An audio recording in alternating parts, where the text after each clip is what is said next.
چەند جوانە ئینسان ئەو پیشانی کە دەیکا بە حەڵاڵی بیکە. زانایان فەرموویانە الحەلال فیه البەرەکە الراحة النفسیە نمو وسمو.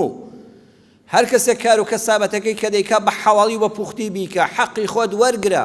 خوا نافەرمێ هەر بە خۆبەخشی کار بکە هیچن نەوێ، ناوەڵڵا بە ژیانت جوان بێ حەقی خۆت بە تەواوەتی وەرگرە. بەڵام توخوا حەقی بەرامبەریش بدە، توخوا حەقی بەرامبەریش بدە بەقەدەر ئەوەندەی کە لێت وەرگرتووە. ئەوە حەڵاڵە. حرامیش ئەوەیە نیشانەی دووشتە. پێویست بە مامۆستای ئاینی و لیژنەی فتواژ ناکە. الئیثم ما حاک فی صدرک وکریهت أن یطلع علیه الناس.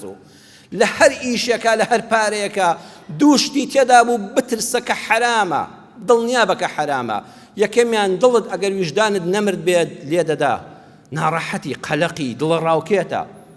دووەمیشیان پێت خۆشە خەڵک پێی نەزانێ و پشار درێتەوانێ و نهێنی بێ ئاشکرا نەبێ کارەکەت. پارەکەت خەڵک نەزان ئەو معاشە بندیوارەتەیە و سێ چوار جار بەملاولایە بۆی بڕوانی تاوەری دەگری. ئەوە نیشانەی حرام بوونە. خوا خوات بە کارەکەت بە نهێنی بمێنێتەوە ئاشکرا نەبێ. هەر کەسە کار و کەسابەتی حەڵاڵ بکە خوا چوا بەرەکەتی پێدەبەخشێ. الراحة یەکەمیان البەرەکە، خوا بەرەکەت دەخاتەوە ماڵەوە، بەرەکەتێکی تایبەتی دەکەوێتێ. پارەکە کەمە کەچی سبحان الله بەرەکەتی زۆرە. دووەمیان الراحة النفسیە، دەرونێکی ئارامت هەیە، ویژدانێکی حەساوە.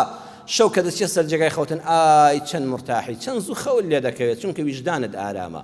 چەند خۆشە ئەو دەرون ئارامیە. ئەوە بەرەکەتی نانی حەڵاڵە.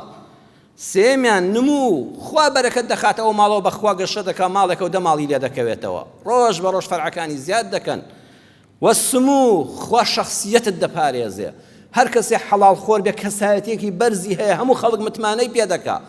دەی بەخوا بۆ هەر پیشەگەرێک بۆ هەر بازرگانێک بۆ هەر کاسبێک والله کەسایەتی و متمانە لە بازاردا لە پارە ئەساسترە.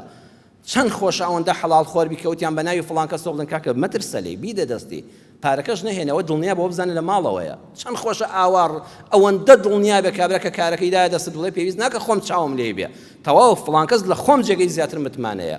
بەخوا ئەگەر ئاواژەی کەسایەتی دەپارێزرێ. بەڵام بەخوا خەڵکانەکەن پشت تا و پشتیان بە قۆڵ بردەناسێن بەداخەوە. نەوەکەی داهاتووشی فەقیرە پێی سەر شۆڕ دەبێ. تەفسیری مەلای گەورەی کۆیەم دەخوێندەوە.